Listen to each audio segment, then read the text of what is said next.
Bismillahirrahmanirrahim. Assalamu alaikum, dear student. Student, we are studying the chapter coordination and control, and today the topic of our lecture is thyroid gland. So before moving toward this lecture, this topic, we should recall our last lecture that was chemical coordination. Student last lecture में हमने chemical coordination के बारे में पढ़ा, उसमें मैंने आपको detail से बताया कि केमिकल कोऑर्डिनेशन क्या होती है। तो केमिकल कोऑर्डिनेशन को ऐसे डिफाइन करते हैं हम, the coordination which occur through chemicals are called chemical coordinations. The coordination is done through special chemicals called hormones. Body के अंदर, इनसाइड ह्यूमन बॉडी अगर देखा जाए तो हार्मोन्स जो हैं वो बेसिकली क्या है, केमिकल्स हैं। तो इन केमिकल्स के ज़रिए हमारी बॉडी के अंदर जो कोऑर्डिनेशन होती है उसको हम केमिकल कोऑर्डिनेशन बोलते हैं। और ये जो केमिकल्स होते हैं वो हमारे पास हार्मोन्स होते हैं। आगे फिर जितने भी एनिमल्स के अंदर हार्मोन सिंथेसाइज होते हैं वो एंडोक्राइन ग्लैंड्स के अंदर होते हैं, जो डक्टलेट्स होते हैं। इनके साथ कोई डक्ट्स वगैरह, वेजल्स वगैरह नहीं होती। जो इनकी जो एक्सक्रीशन होती है वो डायरेक्टली पोर्ड हो जाती है उसमें ब्लड के अंदर, और ब्लड उसको कैरी कर देता है एक जगह से दूसरी जगह पे। जबकि दूसरी एक टाइप मैंने बताई थी आपको ग्लैंड की, जो एक्सोक्राइन ग्लैंड होते हैं जिनके साथ डक्ट्स होती हैं, नालियाँ जिनको हम बोलते हैं, उनके ज़रिए जो है ये अपनी जो सिक्रीशन होती है उसको टारगेट साइट पे पहुंचा देते हैं। फिर हार्मोन की जो मैंने आपको बताया था कि hormone are organic compound produce in the endocrine gland are poured directly into blood and transported to respective tissue organs where they effect. ये ऑर्गेनिक कंपाउंड है जो एंडोक्राइन ग्लैंड के अंदर प्रोड्यूस होते हैं और इनको डायरेक्टली पोर्ट कर देते हैं, धकेल देते हैं खून के अंदर, और फिर ये ब्लड उनको ट्रांसपोर्ट कर देता है रिस्पेक्टिव टिश्यूज़ या जिस ऑर्गन में जाकर उसने अपना एक्शन शो करना होता है। Do not initiate any new biochemical reaction but produce their effect by regulating reaction। Hormones की बात करें कि हार्मोन्स जो होते हैं वो बेसिकली वहाँ पे कोई नया जो रिएक्शन स्टार्ट नहीं करते, बल्कि वही जो रिएक्शन हो रहा होता है उसको ये रेगुलेट कर रहे होते हैं अपने इफेक्ट की वजह से। इनका जो इफेक्ट होता है उसकी वजह से इसको रेगुलेट करते हैं। फिर इसके अलावा हार्मोन्स के बारे में ये भी कहा कि ये it also stimulate and inhibit some functions, कि ये स्टिमुलेट भी करते हैं और इनहिबिट भी करते हैं। Also control long-term changes like heart rate of metabolic activity, rate of growth, sexual maturity। ये जितने भी functions हैं इनको long term जो changes हैं इनको control करते हैं। Most hormones are chemically proteins but some are a derivative of fatty acids। ये बात भी मैंने आपको बताई कि हार्मोन्स ज़्यादातर हमारे पास जो हैं वो प्रोटीन नेचर के होते हैं, और फिर कुछ जो हैं वो फैटी एसिड के डेरिवेटिव होते हैं, जिस तरह स्टेरॉइड है हमारे पास। अब आ जाते हैं ह्यूमन एंडोक्राइन ग्लैंड की तरफ, कि ह्यूमन एंडोक्राइन ग्लैंड हमारे पास क्या होता है। Human endocrine system consist of 20 endocrine glands found in different part of the body. उस दिन भी डिस्कस किया था। Some of important glands are and their function hormones are the pituitary gland, इसको मास्टर ग्लैंड कहा जाता है। Oval structure attach to the hypothalamus of the brain. ये एक ओवल स्ट्रक्चर होता है और ये हाइपोथैलेमस के साथ अटैच हुआ होता है। इसका साइज़ अगर देखा जाए तो वो एक जिस तरह पी होता है, पी का साइज़ होता है, मटर जिसको हम बोलते हैं, उसके जो एक सीड होता है उसके साइज़ के बराबर होता है, और इसका वेट 0.5 ग्राम होता है इन एडल्ट्स के अंदर। और इसको मास्टर ग्लैंड कहने की वजह भी मैंने आपको बताई थी कि ये जितने भी हमारी बॉडी के फंक्शंस या जितने भी बाकी जो ग्लैंड्स हैं उनकी जो सिक्रीशन को ये कंट्रोल करता है। अच्छा, इसके बाद इसके बारे में पढ़ा था कि इसके दो लोब्स होते हैं, contain two lobes, one is anterior and second one was posterior. Anterior lobe secretes the following hormones. One was growth hormones which develop or which promote the growth of the body mostly in childhood। कि ये जो growth hormone होता है ये childhood के अंदर ज़्यादा पैदा होता है और एडल्ट के अंदर कम। इसकी वजह ये है कि चाइल्डहुड जो होती है उस वक्त जो बॉडी को ग्रोथ की ज़्यादा नीड होती है, जबकि एडल्ट के अंदर जब एडल्ट हो जाता है तो उसकी इतनी नीड नहीं होती बॉडी ग्रोथ की, उसमें बिल्कुल स्लो हो जाता है ये ग्रोथ हार्मोन्स की जो प्रोडक्शन होती है।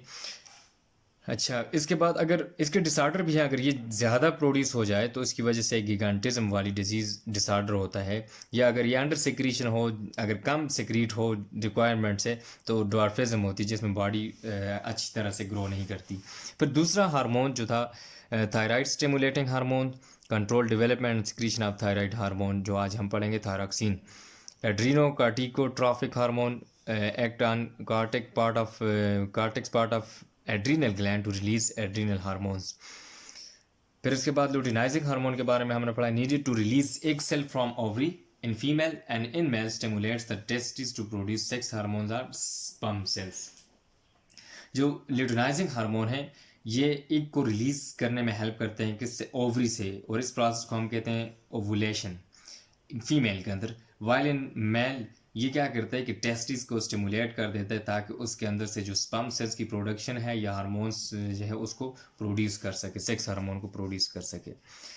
फिर इसके बाद इसका दूसरा जो पार्ट था पोस्टीरियर लोब, उसको हमने डिस्कस किया था। इसमें दो तरह के हमारे पास जो है वो हार्मोन जो है सिक्रीट होते हैं, एक को हम कहते हैं एंटी डायूरिक या डायूरेटिक जो हार्मोन है, और दूसरा जो है वो ऑक्सीटोसिन जो है। हमारे पास दो तरह के हार्मोन्स जो हैं, पहला जो था एंटी डायूरेटिक जो हार्मोन था वो affect the renal tables two reabsorb large quantity of water from the glomerular filtrate.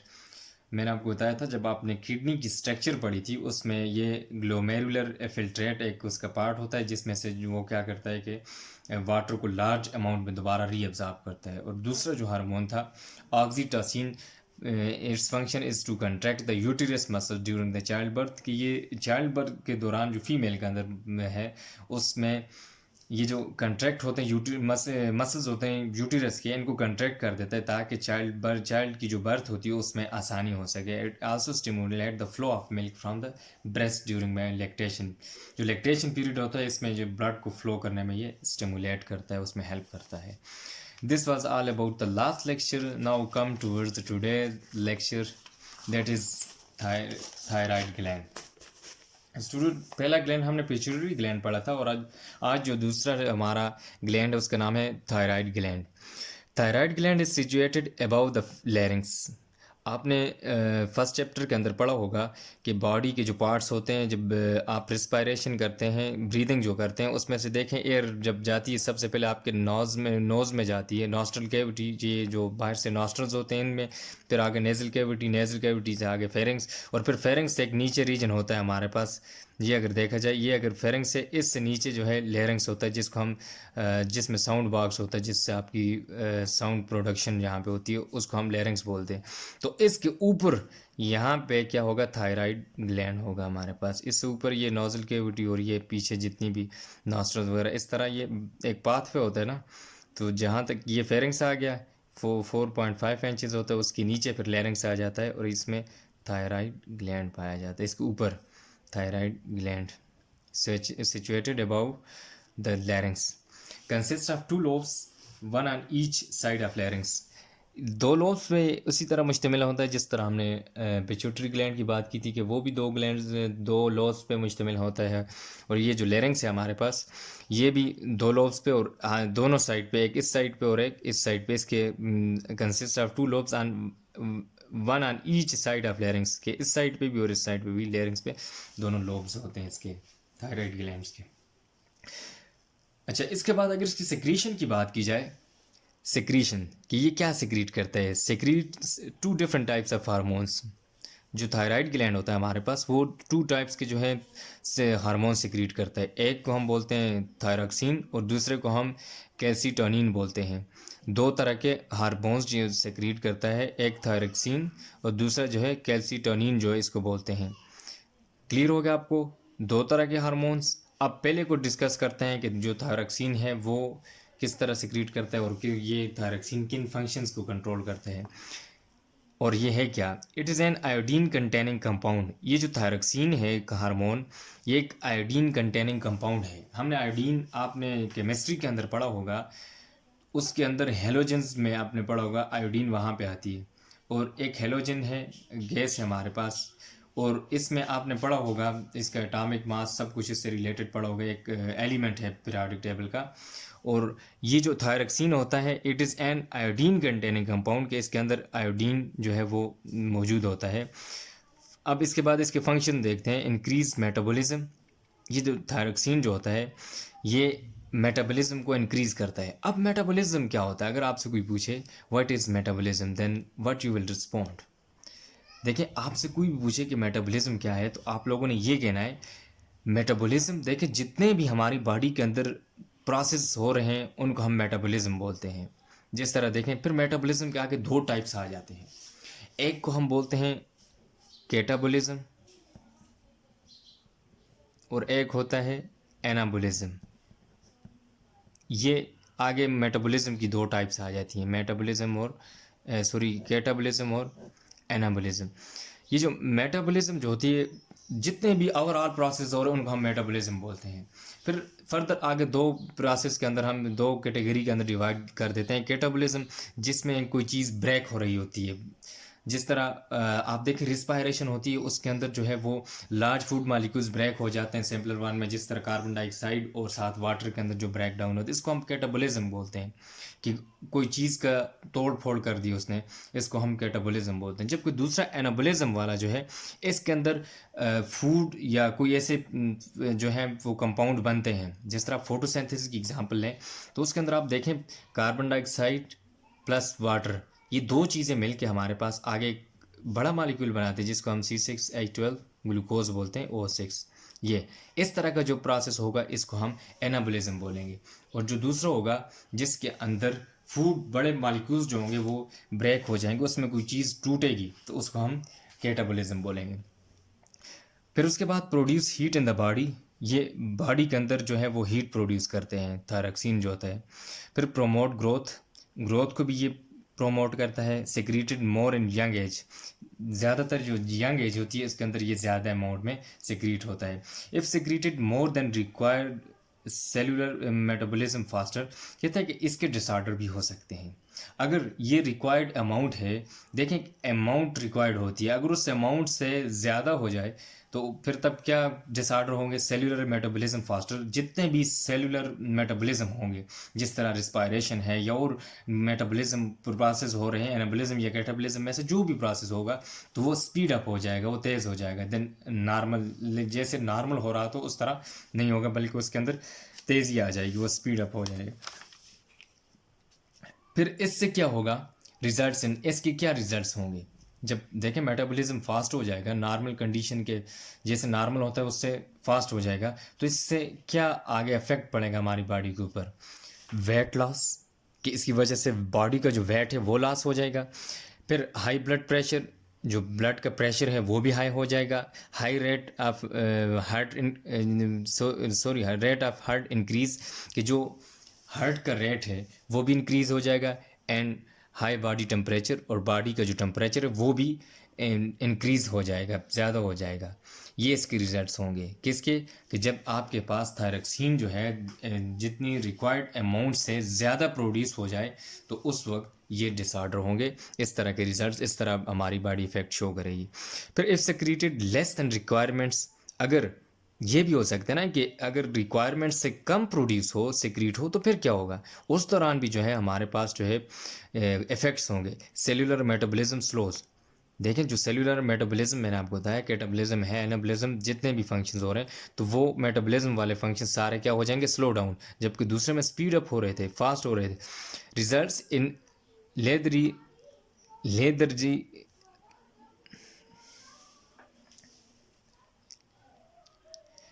अच्छा, स्लो हो गई ये मेटाबॉलिज्म का प्रोसेस, तो इससे क्या होगा, result in lethargy, lack of energy. ये एक रिजल्ट इसमें काज करता है जिसको हम लेदरजी बोलते हैं, कि इसके अंदर एनर्जी की लैक ऑफ एनर्जी होता है, इन एक्टिविटी होती है, बंदे की बॉडी जो इतनी एक्टिव नहीं होती, क्योंकि एनर्जी ही नहीं है आपके पास। जब मेटाबॉलिज्म नहीं हुई तो आपके पास कैसे एनर्जी बनेगी। तो इस वजह से इसके अंदर ऐसा रिज़ल्ट हो जाता है कि लेथर्जी जो एक डिसऑर्डर है वो हो जाता है, कि मतलब बंदे के अंदर जो एनर्जी है वो कम हो जाती है। फिर उसके बाद वेट गेन, ऊपर वाले में जब अपर कंडीशंस थी कि जिसमें नॉर्मल से ज़्यादा हो जाए तो उसमें वेट ज़्यादा लॉस होता है, जबकि इधर वेट जो है वो गेन होता है, ज़्यादा हो जाता है। लो हार्ट रेट, बिल्कुल इसका अपोजिट है कि इसका हार्ट रेट जो है वो ज़्यादा लो हो जाता है। लो बॉडी टेम्परेचर, बॉडी का टेम्परेचर भी कम हो जाता है। ये था हमारे पास थायरॉक्सिन के बारे में। दो तरह के मैंने बताया था कि आपको हार्मोन सिक्रीट करता है, एक थायरॉक्सिन और दूसरा जो था कैल्सीटोनिन, जो दूसरा हार्मोन उसको देखते हैं। इसके फंक्शंस पहले देखते हैं। It stimulate transfer of calcium ions from blood to bone. ये कैल्सीटोनिन क्या करता है कि जो कैल्शियम आयंस हैं उनको ब्लड से ट्रांसफ़र कर देता है, किसकी तरफ, बोन की तरफ। आप देखें हम कोई भी फूड खाते हैं ना, वो हम बेसिकली न्यूट्रेंट के लिए खाते हैं। उसके अंदर, फूड के अंदर न्यूट्रेंट होते हैं, हमने उसको, हमारी बॉडी उनको एब्जॉर्ब करती है। देखें, जब फूड जो है वो बन जाती है, लास्ट में जाकर फिर वो ब्रेक हो के लास्ट में हमारे पास ब्लड का हिस्सा बन जाती है, और फिर ब्लड के अंदर सारे न्यूट्रिएंट शामिल हो जाते हैं। जिस तरह कोई फूड ऐसी हमने खाई जिसके अंदर कैल्शियम है, तो वो कैल्शियम जो है ब्लड के अंदर लास्ट में जाकर एब्जॉर्प्शन ब्लड के अंदर, वहाँ पे सारा कुछ चला जाता है जितने न्यूट्रिएंट। फिर जिस तरह अगर बोन को कैल्शियम चाहिए तो ब्लड से वो क्या हो जाएगा, बोन के अंदर ट्रांसफ़र हो जाएगा, और इसको स्टिमुलेट करने वाला जो हार्मोन है उसको हम कैल्सीटोनिन बोलते हैं। फिर उसके बाद है हमारे पास calcium ion is use to generate bone tissue. ये जो कैल्शियम आयन है ये क्या करते हैं कि बोन टिश्यू को जनरेट करने में हेल्प करते हैं। इस तरह ये जो कैल्सीटोनिन जो होता है ब्लड में कैल्शियम की जो लेवल होता है उसको मेंटेन करता है। ये कैल्सीटोनिन के बारे में था। अब पहला जो हमारे पास थायराइड ग्लैंड था ये एंड हो गया। फिर थोड़ा सा रिकॉल कर लेता हूँ आपके लिए कि थायराइड ग्लैंड जो है वो दो तरह के सिक्रीशन करता है। एक हमारे पास थायरोक्सिन और दूसरी कैल्सीटोनिन। थायरोक्सिन जो है वो आयोडीन कंटेनिंग कंपाउंड होता है, और इसके फंक्शन ये है कि मेटाबॉलिज्म को इंक्रीज़ कर देता है, हार्ट बीट जो है उसको इंक्रीज़ कर देता है, प्रोड्यूस बॉडी के अंदर जो है वो हीट करता है, और इसके अलावा ग्रोथ को प्रमोट करता है, और ये ज़्यादातर यंग एज के अंदर ज़्यादा होती है। इसके अलावा इसकी वजह से जो इफ़ेक्ट्स होते हैं बॉडी के अंदर के वेट लॉस हो जाता है, हाई ब्लड प्रेशर हो जाता है। अच्छा, फिर इसके अलावा बॉडी टेम्परेचर भी ज़्यादा हो जाता है। फिर लेस अमाउंट में अगर ये प्रोड्यूस हो तो सेलुलर मेटाबॉलिज्म जो होती है वो लो हो जाती है, स्लो हो जाती है। फिर इसकी रिजल्ट्स की वजह से लैक ऑफ एनर्जी होती है, वेट गेन हो जाता है। फिर उसके बाद लो बॉडी टेम्परेचर, कि बॉडी का टेम्परेचर भी। फिर कैल्सीटोनिन के बारे में बताया कि ये जो कैल्शियम आयंस हैं उसको ये स्टिमुलेट करता है ब्लड से बोन की तरफ ट्रांसफ़र करने में। और फिर इसके ये जो कैल्शियम होता है ये बोन टिश्यू को जनरेट करने में हेल्प करते हैं, और इस तरह ये कैल्सीटोनिन जो है वो ब्लड कैल्शियम लेवल जो है उसको मेंटेन रखता है। अब दूसरा आज का हमारा जो ग्लैंड है वो है pancreas. Have both exocrine and endocrine activity. ये जो पेंक्रियास है ये दोनों तरह की एक्टिविटीज़ परफॉर्म करता है, एक्सोक्राइन एक्टिविटी भी और एंडोक्राइन एक्टिविटी भी। इट मीन्स कि ये एक्सोक्राइन की अगर एक्टिविटी करेगा तो इसमें ये जो सिक्रीशन करेगा ये थ्रू डक्ट्स के ज़रिए अपनी जो सिक्रीशन है उसको दूसरी जगह पहुंचाएगा, और एंडोक्राइन के ज़रिए डायरेक्ट उस जो ब्लड है हमारे पास उसके अंदर पोर कर देगा, उसमें धकेल देगा। अच्छा, अब जो इसकी एक्सोक्राइन ग्लैंड जो है इसकी एक्टिविटी जो है is a part of digestive system which help in digestion of food. कहते हैं कि ये जो इसकी एक्सोक्राइन एक्टिविटी है उसमें ये क्या करता है कि डाइजेस्टिव सिस्टम को हेल्प करता है ताकि फूड को डाइजेशन करे। इसमें ये जो पेंक्रियाटिक जूस होता है, आप देखें ये है हमारे पास पेंक्रियाज, जिसको हम उर्दू में लबलबा बोलते हैं। तो ये यहाँ से क्या करता है कि ये पेंक्रियाटिक जूस ये सिक्रीट करता है, तो फिर ये इसको थ्रू डक्ट्स ये आगे भेज देता है किसकी तरफ, स्टमक की तरफ, और स्टमक में जाकर ये फूड को जो है डाइजेस्ट करने में हेल्प करता है। And endocrine activity, it secrete to hormones insulin and glucagon. ये दो तरह के हार्मोन सिक्रीट करता है, एक जो है हमारे पास इंसुलिन है और दूसरा ग्लूकागोन है। One is insulin and second one is glucagon. Endocrine function is performed by special cells present in pancreas called isolate of Langerhans। ये एक स्पेशल सेल्स प्रेजेंट होते हैं पेंक्रियाज के अंदर जो एंडोक्राइन फंक्शंस एंडोक्राइन जो एक्टिविटी है उसको परफॉर्म करते हैं। ये वाले सेल्स, ये स्पेशल सेल्स होते हैं पेंक्रियाज के अंदर जिनको हम कहते हैं आइसोलेट्स ऑफ लैंगरहैंस के एंडोक्राइन पोर्शन ऑफ पेंक्रियाज। ये जो एंडोक्राइन, अब एक्सोक्राइन की जो एक्टिविटी है वो देखें यहाँ से ये स्टमक को भेज देता है, क्योंकि स्टमक के अंदर फूड होती है हमारी, वहाँ पे इसने डाइजेस्ट होना होता है, तो इसको यहाँ से पेंक्रियाटिक जूस जो सिक्रीट करता है तो इसके ज़रिए इसको फिर आगे डक्ट्स के ज़रिए आगे स्टमक तक पहुँचा देता है। वो एक्सोक्राइन एक्टिविटी होगी, जबकि ये जो है ये हमारे पास जो है एंडोक्राइन एक्टिविटी होगी इसकी। फिर उसके बाद insulin decreases blood glucose level by metabolising it और by converting it into fats. कहते हैं इंसुलिन जो है बेसिकली हमारी बॉडी के अंदर इसका फंक्शन ये होता है कि ये जो ग्लूकोज लेवल है उसको मेटाबोलाइज जो है वो डिक्रीज़ करता है ब्लड के अंदर जो है ग्लूकोज लेवल को। किस तरह? या तो उसको मेटाबोलाइज कर रहा होता है, मतलब उसको ब्रेक करके एनर्जी देता है, उसकी डाइजेशन करा के उससे एनर्जी जो हमें मिलती है, या इसके अलावा इसको कन्वर्ट कर देता है फैट्स के अंदर, क्योंकि हमारी बॉडी के अंदर जो है एनर्जी स्टोर होती है या वो ग्लाइकोजन की फॉर्म में स्टोर होती है। तो ये या तो उसको फैट के अंदर स्टोर कर देते हैं, कन्वर्ट कर देते हैं, या फिर उसके अलावा ये इसको जो ब्रेक डाउन करके उससे एनर्जी जो रिलीज़ होती है उस तरह ये इंसुलिन इसमें हेल्प करता है। फिर if body fails to produce it leads to diabetes mellitus. कहते हैं कि अगर बॉडी इंसुलिन को प्रोड्यूस करने में फेल हो जाए, उसको प्रोड्यूस ना कर सके, तो इससे क्या होता है कि डिसऑर्डर होता है जिसको हम डायबिटीज़ मेलाइटिस बोलते हैं, जिसको कॉमनली हम शुगर बोलते हैं। हाई ब्लड शुगर लेवल, कि ब्लड के अंदर जो शुगर लेवल आता है वो ज़्यादा हो जाता है। आम लैंग्वेज में हम जैसे कहते हैं कि किसी बंदे को डायबिटीज़ शुगर जो होता है उसको डायबिटीज़ मेलाइटिस बोलते हैं। इसमें जो शुगर लेवल होता है ब्लड के अंदर वो हाई हो जाता है। Conversely glucagon increase blood glucose levels by promoting break down of glycogen to glucose in the liver and muscle sales.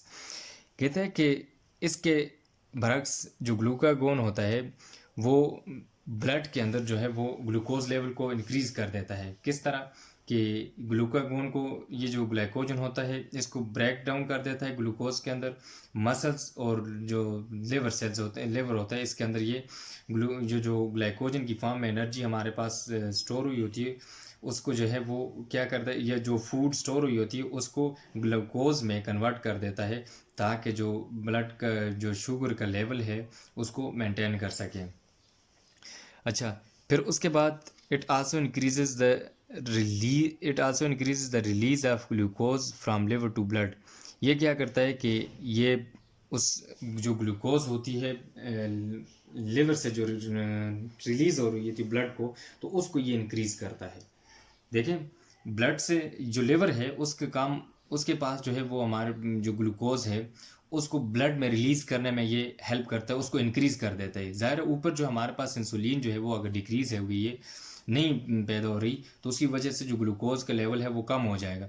तो उसको मेंटेन करने के लिए फिर क्या करता है कि जो लेवर से ग्लूकोज है उसको आगे ब्लड की तरफ जो है वो ट्रांसफ़र कर देता है। ये था हमारे पास। नेक्स्ट जो हमने पढ़ा पेंक्रियाज, इसकी जो सिक्रीशन थी दो तरह की पढ़ी हमने। एक पेंक्रियाटिक जूस जो ये सिक्रीट करता है, जो डक्ट्स के ज़रिए डायरेक्ट स्टमक को भेज देता है। यहाँ से देखें, यहाँ से पेंक्रियाटिक जूस ये ऊपर स्टमक को भेज देता है। ये इसकी एक्सोक्राइन एक्टिविटी थी। जो दूसरी है एंडोक्राइन एक्टिविटी, इसके अंदर इंसुलिन जो होता है ये, तो इधर इससे ऊपर अगर इधर हमारे पास लेवर होता है ऊपर इस साइड पे, तो इससे ये जो उसको ग्लूकोज को ब्लड के अंदर शामिल कर देता है।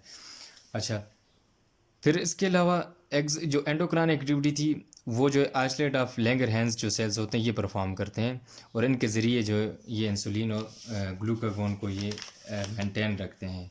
अगर इंसुलिन जो है हमारी बॉडी के अंदर, ये बेसिकली ब्लड शुगर जो होता है उसको कंट्रोल करता है, उस लेवल को ये मेंटेन रखता है। अगर ये इंसुलिन ना हो बॉडी के अंदर तो इसकी वजह से मेलाइटिस, डायबिटीज़ मेलाइटिस एक डिसऑर्डर है वो काज हो जाता है। हाई ब्लड शुगर जो होता है वो हो जाता है। फिर एक और बात आपको मैं बताई कि ग्लूकागोन जो है अगर इंक्रीज़ हो जाए, ग्लूकागोन जो होता है वो बेसिकली हमारे पास ग्लूकोज लेवल को इंक्रीज़ कर देता है ब्लड के अंदर। जो ग्लाइकोजन होता है उसकी ब्रेक डाउन करके ग्लूकोज के अंदर लिवर और मसल सेल्स के अंदर। फिर इसके अलावा ये जो है इंक्रीज़ कर देता है कि ग्लूकोज को रिलीज़ करने में हेल्प करता है, उसकी जो स्पीड है उसको इंक्रीज़ कर देता है ताकि ग्लूकोज जो लिवर से ब्लड की तरफ आ रही है उसको इंक्रीज़ कर रहा है। This was all about today lecture. If you have any query you may ask. Allah Hafiz.